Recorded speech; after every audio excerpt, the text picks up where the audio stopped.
Hi there, it's Kevin with RogueDeckBuilder.com, continuing an ongoing tradition we've had at Rogue Deck Builder for quite some time now, really since the inception of the channel, which is giving my top 10 Brew cards from the latest set, in this case Amonkhet.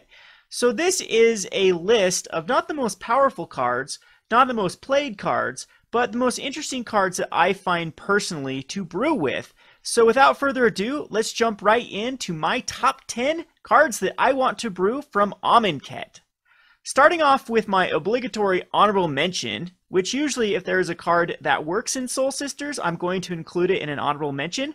And in this case, it's Sacred Cat. I am under the impression, and it's going to take some testing, of course, to see if this does fit, but I'm under the impression that Sacred Cat can be a very reasonable slot in the Soul Sisters. I'm thinking maybe replacing the Squadron Hawk in that sort of slot, as the Sacred Cat is a 1/1 with lifelink. Not very special right there, but it does have Embalm 1. It is by far the cheapest Embalm cost in Amonkhet at the moment, and it's very reasonable for 1 mana. And what I like about the Sacred Cat in Soul Sisters is it does everything the deck wants to do. It creates a 2-for-1 type card, much like Squadron Hawk tries to have a 4-for-1 effect, and has kind of the evasive flying. But I think without the flying, you get the lifelink, which can set up a Johnny's Pridemate, and can also just set up your life gain total to get to the 30 life for the Sarah Ascendant. So I like this card because you have to kill it twice. It comes out early as a 1-drop. If it gets a Path to Exile or Lightning Bolt out of the way, that's pretty good. And then late game, it plays the Attrition War, which is the strength of Soul Sisters, with cards like Honor the Pure out, or maybe even a Gideon's Emblem. It is now a 2/2 with lifelink, and pretty soon you can get up to that 30 life total when combined with the Soul Sisters and Sarah's Ascendants and all those wonderful cards that we play in Soul Sisters. So I'm going to try out the Sacred Cat in a Soul Sisters brew and see how well it works, so be looking forward to that. So on to my number 10. Number 10 is going to be Oketra's Monument. I thought about all of the monuments as the honorable mention or just as the number 10 slot, but Oketra's Monument is by far my favorite one of the monuments. It does, I think it's got the most powerful effect. I do love all of them. The black one seems very interesting. The green monument in the right shell also seems like a very aggressive monument, but Oketra's Monument has a perfect curve right now in Standard. I really like it when you pair it with Angel of Invention and Regal Caracal, as both of these cards are 5. So basically on turn 3 you slap down the Oketra's Monument, and then turn number 4, as it's reducing the cost of white creature spells by 1, you get to cast an Angel of Invention or a Regal Caracal, and then you'll get an additional 1/1 white warrior creature token with the Oketra's Monument. Now, it is a legendary artifact, so playing multiples of this deck, you could get stuck with them in your hand. But under most scenarios, it's going to be a very powerful card. Even if you're running like 2 drops or 3 drops, reducing the cost of a white creature spell, meaning that you can cast multiples in the same turn, is pretty significant. Or even keep up like removal like Blessed Alliance or like Stasis Snare type cards, then it's very reasonable in this type of shell, in this sort of token shell. So I think it pairs extremely well with the Fabricate from the Kaladesh and Aether Revolt, and it does have some very good cards. Even Oketra gets reduced with Oketra's Monument, and just a white token seems very, very good at the moment. Where I'm really liking this is pairing it up with a black shell, where you have access to Zulaport Cutthroat and Voldaren Pariah. As Voldaren Pariah, you just need 3 creatures, and one of them will be generated from casting the Voldaren Pariah, and then 2 other creatures you can sacrifice it to make a 6/5 Eldrazi, and also make your opponent sacrifice 3 creatures.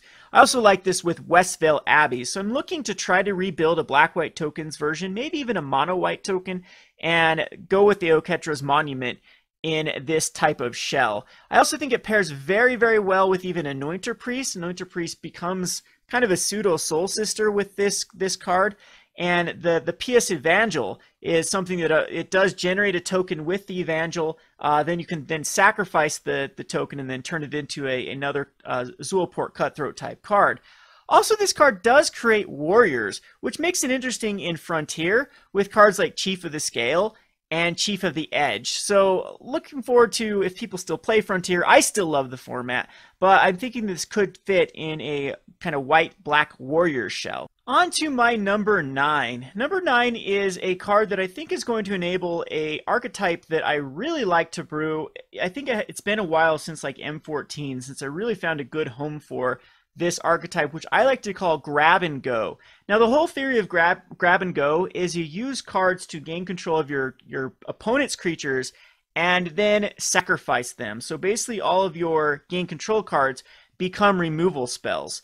And the card that I'm picking for my number 9 is Hazoret's Favor, because I think it's really, really strong with this sort of archetype, because it gets kind of difficult when you have to actually spend mana to then sacrifice your opponent's creatures. So we've had cards like the Altar's Reap or Merciless Resolve. Fling is in the format now. Vampiric Rites, Bone Splinter. Those type of cards are pretty good with the grab and go, because you can grab your opponent's card and then get value out of it. But they do require additional mana, so it makes it kind of weird for the curve. Whereas cards like Hazoret's Favor is something that is free. And now when you pair that with Yahini or with the Defiant Salvager, which also is another sack outlet that doesn't cost any mana, then all of our grab cards are very, very effective removal spells. So I don't know where the right shell this is. I kind of like it with Hidden Stockpile and Eily, Eternal Pilgrim, as those get the most value out of sacrificing a creature. But I think we can safely just go into black-red now and run Yahini and Hazoret's Favor, and then we have some of the best grab cards that have ever been printed in a standard set, which is Wrangle and Karizev's Expertise. I can't tell you how much I like these two cards, because they do allow you to then cast other cards. Like the Karizev's Expertise allows you to cast a 2 converted mana cost spell, which could be like a Bone Splinters or an Altar's Reap.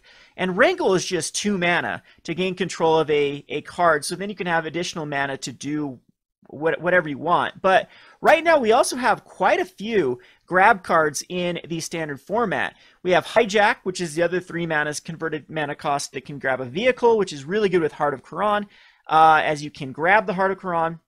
It might be a little difficult to activate it to turn it into a creature to then sacrifice, but nonetheless you can grab it with Hijack or any other vehicle that might be played at the moment. The Limits of Solidarity and Malevolent Whispers are also 4-drop kind of grab cards. That one has Cycling, which is really good, the Limits of Solidarity, and the Malevolent Whispers also gives +2/+0. So if you combine that with the Hazoret's Favor, you're giving your opponent's card +4/+0 before you then fling it at your opponent or sacrifice it. The Press into Service might be a little bit difficult. It puts counters on up to 2 target creatures, which you don't have to put it on the card you're trying to gain control. So if you do have any sort of other, like Yahini, for example, you can put the counters on it. But the Press into Service is 5, which is a little bit tough. We also have Eldrazi Obligator, which is another 5 mana spell, because it is 3 to cast the Eldrazi Obligator, as well as the 2 mana to then gain control of an opponent's card. But this one's actually pretty good because it leaves behind a 3/1 Eldrazi, which can then be used with like your other Bone Splinters or Fling type effects. And we also have Turn Against, which is another 5 mana spell, which just has Devoid, but it is instant speed, which is really, really cool. I think it might actually be worth it, because instant speed grab cards are very, very rare. And you can use this against your opponent, grab their card, block with it, and then if you need to even sack it at that point, you can still sack it. Where it really gets interesting too is we have the other piece, which I think you need in a grab and go strategy, which is just pure value for creatures being sacrificed. And right now that is Smothering Abomination. There might be a few other cards that could kind of go with this slot, but I think Smothering Abomination at a 4/3 flying for 4 mana that then gives you a card every time you sack something will help refill your hand. So we'll have to kind of brew around with this card. I definitely think that Hazoret's Favor is a little more powerful than a card like Yahini or the Defiant Salvager or Indulgent Aristocrat, those type of cards, as the enchantments are a bit harder to kill at the moment than a creature like Yahini. So Anywho, I'm really loving Hazoret's Favor. These I've never really been decks that they're going to have some pretty terrible matchups, but if you're going against something like Black-Green Constrictor or even Mardu Vehicles, I think you have some pretty good game by being able to take control of your opponent's threats and using them against them. So these shine when creature-based decks are a thing. On to my number 8. Number 8 is more of a collection of cards that have a very similar but neat ability that whenever you cycle or discard a card, it does something. So a few of my favorites are Shadowstorm Vizier, Flameblade Adept, Drake Haven, Faith of the Devoted, and even Archfiend of Ifnir. Now, the Shadowstorm, the Flameblade, and Archfiend all will trigger off of each card discarded, and they do not require a mana cost, whereas Drake Haven and Faith of the Devoted have really great abilities attached to them, but do require you to pay 1. So they're a little bit constricted for that activated cost. However, the Shadowstorm Vizier and the Flameblade Adept ignore the cycling part of it. Where I really like these cards is back in Modern, you have access to a lot of cards that are insanely powerful with discarding multiple cards per instance, like Dark Deal or Wheel of Fate or the cards like Reforge the Soul, where you're discarding your entire hand.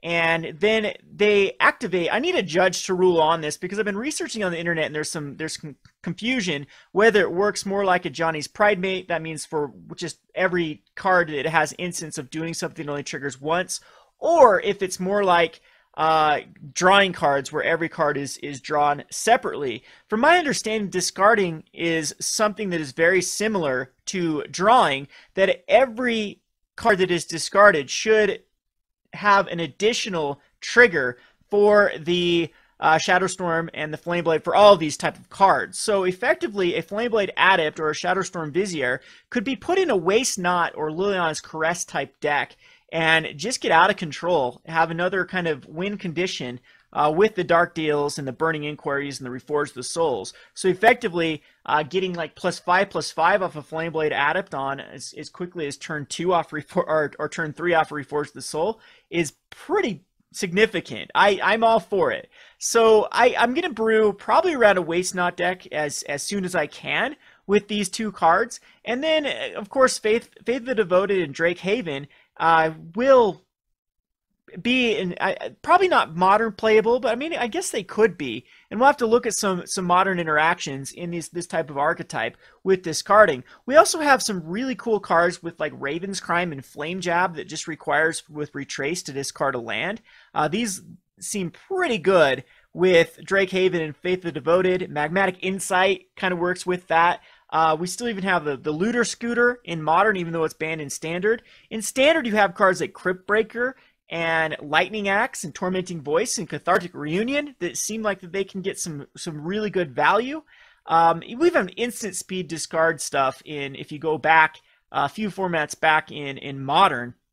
So I'm really liking this ability. I think it's underrated, and it's just going to require some brewing to really find the right pieces to try to make a archetype that works with this. I think even Delve works really well with these type of cards that get value off of you discarding cards, and then you can use your discarded cards and then delve them away. So really looking forward to brewing around this kind of unique ability with discarding or cycling cards. On to my number 7. Number 7 is another collection of cards, but specifically 2 cards because they're really the engine for this type of strategy, and it's the -1/-1 counters strategy. So the 2 engines are Hapatra, Vizier of Poisons, and Nest of Scarabs. This would probably be higher up on my list if there weren't a zillion people already brewing with this particular archetype, but I think that almost all the pieces are there. I think we need a few more spells or just effects that do -1/-1 counters, and then it's going to be a real deal thing. So the Nest of Scarab says whenever you put one or more -1/-1 counters on a creature, create that many 1/1 black insect creature tokens. And Hapatra says whenever it deals combat damage to a player, you can put a -1/-1 counter on a creature, and whenever you put one or more -1 counters on a creature, create a 1/1 snake creature with Death Touch. So both these are creating a lot of tokens, so this can be very hard for your opponent to push through, or is going to be very aggressive. So you can put this with other cards that then pump up your creatures. Once again, the Westvale Abbey and the Voldaren Pariah work really well with this type of strategy. We have a few cards that really want -1/-1 counters on them, like the Exemplar of Strength and the Chandler Initiate. The Chandler Initiate can just keep removing them to then add mana to your mana pool. The Exemplar of Strength, when it attacks, you can remove them, and then you can gain a life. Then we have even the Decimator Beetle, which whenever it attacks, you can remove a -1/-1 counter and put one on a creature. So you got kind of an outlet for the other cards like the Plague Belcher and the Baleful Amit and even the Crocodile of the Crossing, which when they are basically more efficient creatures as far as their power and toughness is greater than their converted mana cost usually is, but they have to put -1/-1 counters on creatures. And so the Chandler Initiate and the Exemplar Strength and these other cards that I mentioned are perfect outlets to put them. So like I said, all of the pieces are really there to make a pretty neat little archetype. Then, once again, the Archfiend of Ifnir is perfect in this list because whenever you cycle or discard another card, you can put a -1/-1 counter on each creature opponent controls. So it really, really goes crazy with Nest of Scarabs and Hapatra at that point. So again, I'm just waiting for a few more cards out of the next set, Hour of Devastation, that might really put this over the top. We saw that with +1/+1 counters with Amonkhet and Kaladesh finally, or excuse me, Aether Revolt finally being the missing pieces for the +1/+1 counters and really pushing the Kaladesh +1/+1 counter into a tier 1 strategy. So if we see that with Hour of Devastation, I'm looking forward to that. Number 6 is a very powerful card. Unfortunately, it is legendary, so it can't stack with multiples of these, which is Throne of the God-Pharaoh. I really like this card with 2 cards, Crypt with Right and Harvest Season. I think that Harvest Season works with the Throne of the God-Pharaoh because you want tapped creatures. Other than they might be kind of a non-bow because Harvest Season is going to want to ramp towards something big, whereas Throne of the God-Pharaoh is going to be you want to put it in more of a aggro deck. Where I really like Throne is with the zombies, with cards like From Under the Floorboard that bring in tapped zombies to begin with. That's so far the best outlet that I've been able to run it with. We also have the Colossus, the Diagraph Colossus that puts in zombies tapped. I think there's a few other tapped zombie creatures. Crypt Breaker has a lot of synergy with Throne of the God-Pharaoh, as Crypt Breaker has the ability to tap 3 untapped zombie creatures you control to draw a card. So again, before the end of your turn, you can tap all of your zombies to, well, at least in 3s, to then draw a card and also make your opponent effectively lose 3 life per activation of Crypt Breaker. And cards like even Dread Wanderer enter the battlefield tapped, so they're going to have synergy. I think that this is perfect in a zombie tribal deck. Wayward Servant gets a lot of damage through whenever a zombie enters the battlefield, so something like a turn 2 Wayward Servant and a turn 3 Throne of the God-Pharaoh, and then subsequent From Under the Floorboards is going to do a ton of damage. From Under the Floorboards at that point is going to gain you 3 life. It's actually going to gain you 6 life off a Wayward Servant, and then dish off 6 damage through the Throne of the God-Pharaoh and the Wayward Servant. So I'll probably be brewing a From Under the Floorboards deck. You can then throw in a card like an Anointed Processions to double all of your tokens. Again, it just works very, very well with the zombie type archetype. Unfortunately, though, I think that that's really holding this card back is it is just a legendary artifact you can only have one of, and you cannot stack them. It might be a little too broken if you could, but really, really fun card. I think it's an archetype that people haven't tried with zombies. So after the Star City Open in the TCG Player, there was a lot of zombies in the top 32, top 64. It seemed to be one of the more popular archetypes. And so, yeah, I think that the aggro zombies is pretty much done, but I don't think anyone's really tried this Throne of the God-Pharaoh. So I may be brewing that and playing that as soon as I get the cards. On to my number 5. Number 5 is a card that I think has a ton of potential in the right aggro shell, as it gives you a take extra attack on a turn, which most of these historically have been over cost in there. You got to think of cards like the Angel out of Dragons or out of Gatecrash. The most recent one that was a 5 mana Energy, they gave you an extra attack. This one, though, is only 3 mana, which is Combat Celebrant. Now, it is kind of a glass cannon shell as a 4/1. It is a human, though, so it works really well with human-based decks, and then it also has incredible synergy with a card that was printed in Amonkhet called Bloodlust Inciter.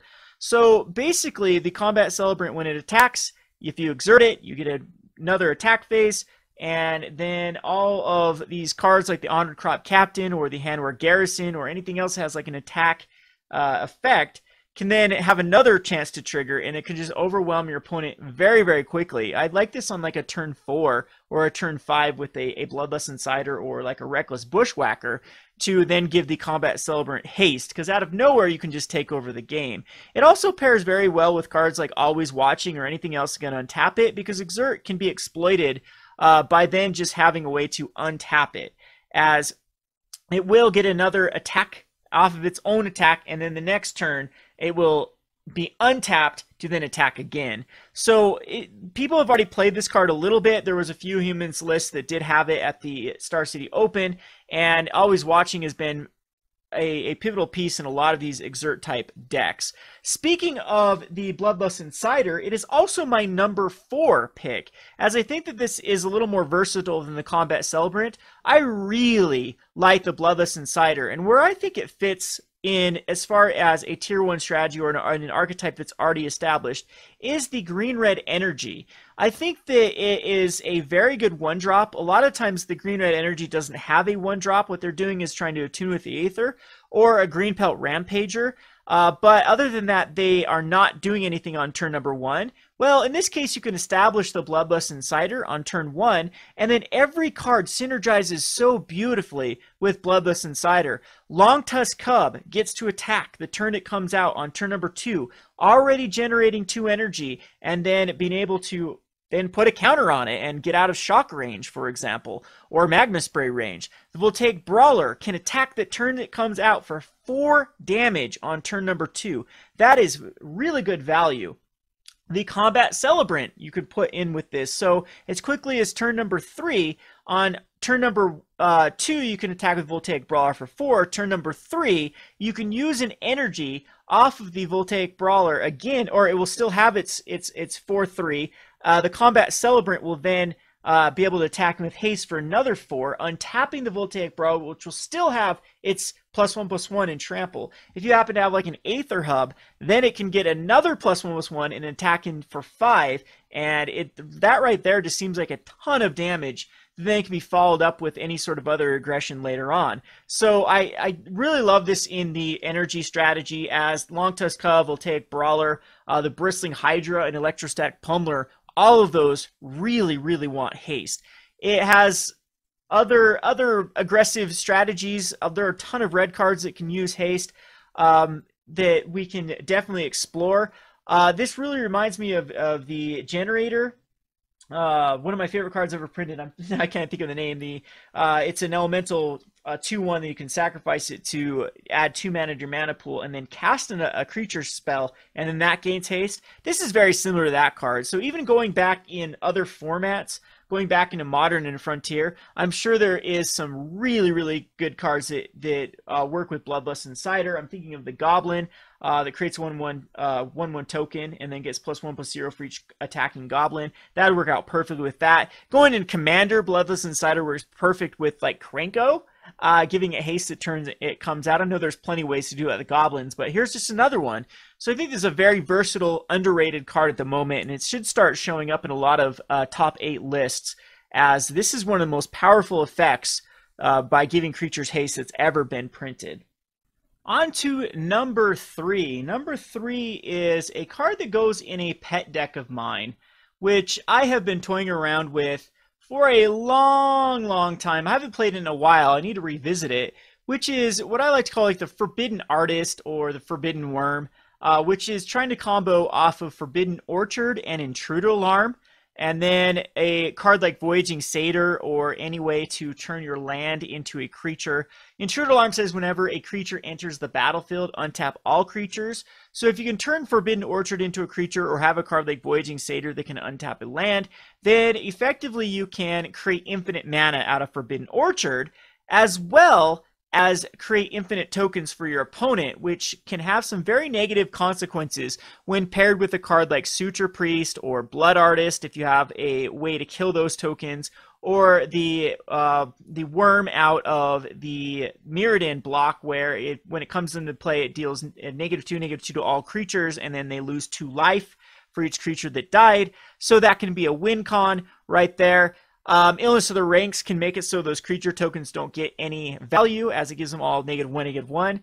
And anyway, I've played around with that deck for a while, but I think that Trespasser's Curse, which is my number 3 card, fits in this deck because it's another good effect that is not as vulnerable as a Suture Priest or a Bloodseeker. Because in Modern, with Path to Exiles and Lightning Bolts and we even have a lot more hate, just specifically targeted hate for creatures, with Death Shadow aggro being very, very prevalent.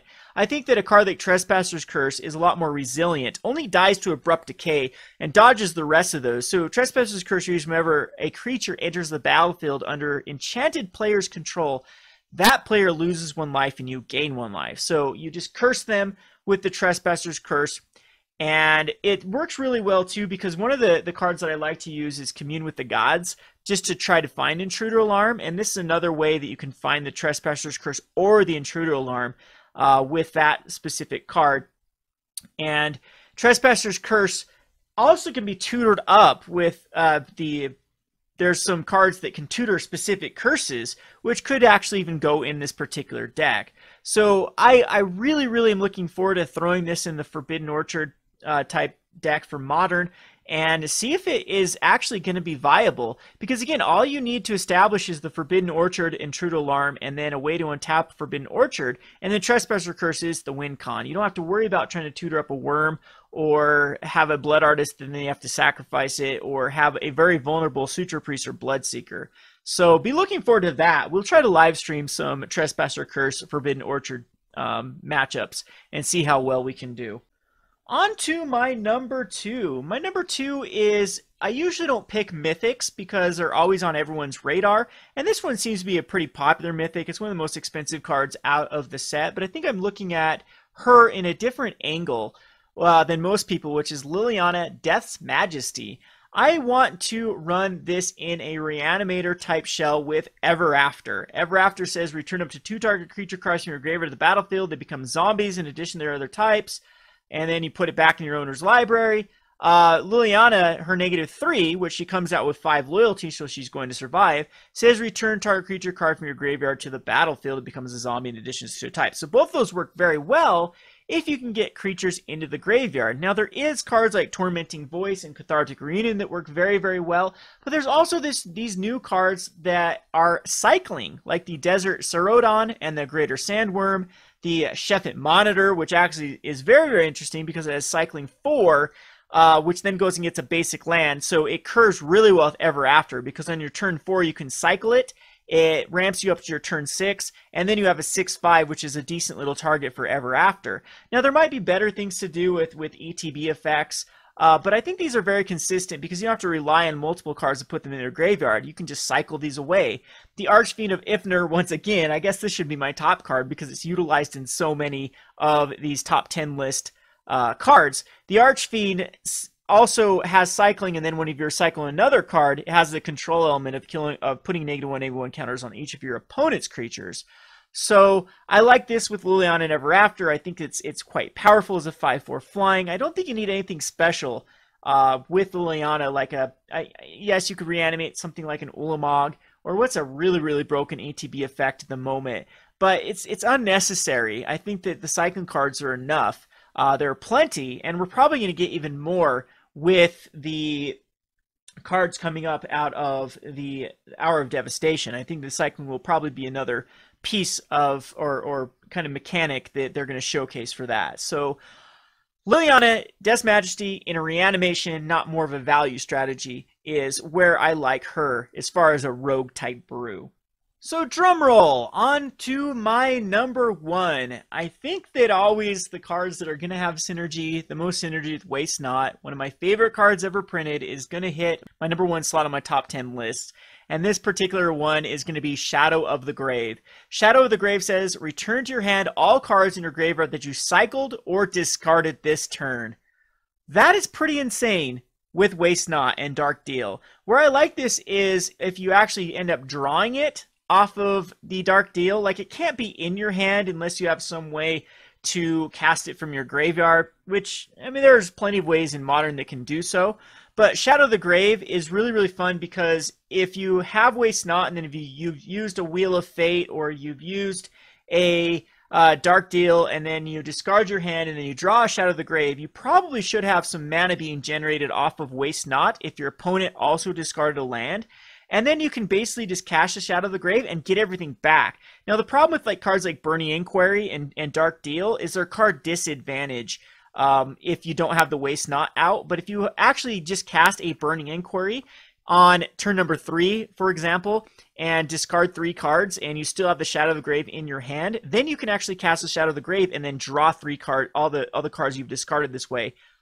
So it ends up being pretty net neutral, keeping your hand you actually up cards because the Burning Inquiry is going to draw you cards, and the Shadow of the Grave is going to draw all those cards that were discarded.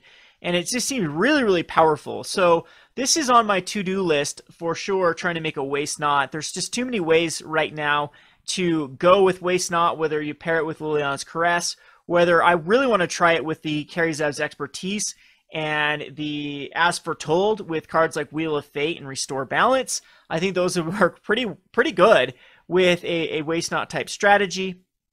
And there's got to be ways to go over the top with card advantage with the Shadow of the Grave. So be looking forward to that. Again, we'll try to live stream this.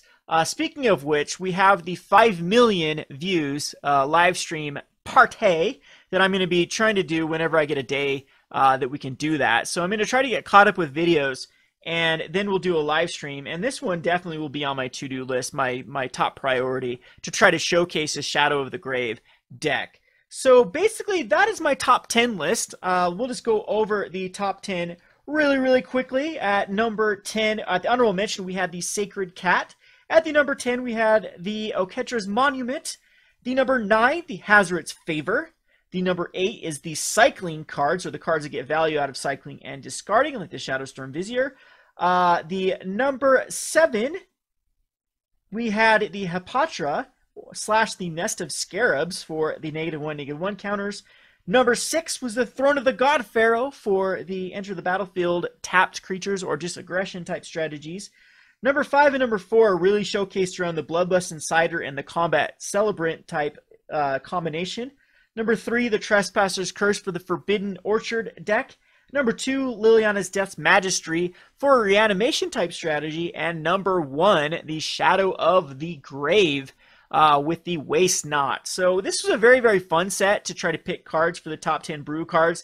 I love Amonkhet because it seems to be more of a brewer's paradise. There doesn't seem to be as many cards as Aether Revolt and Kaladesh that just stood out as value cards.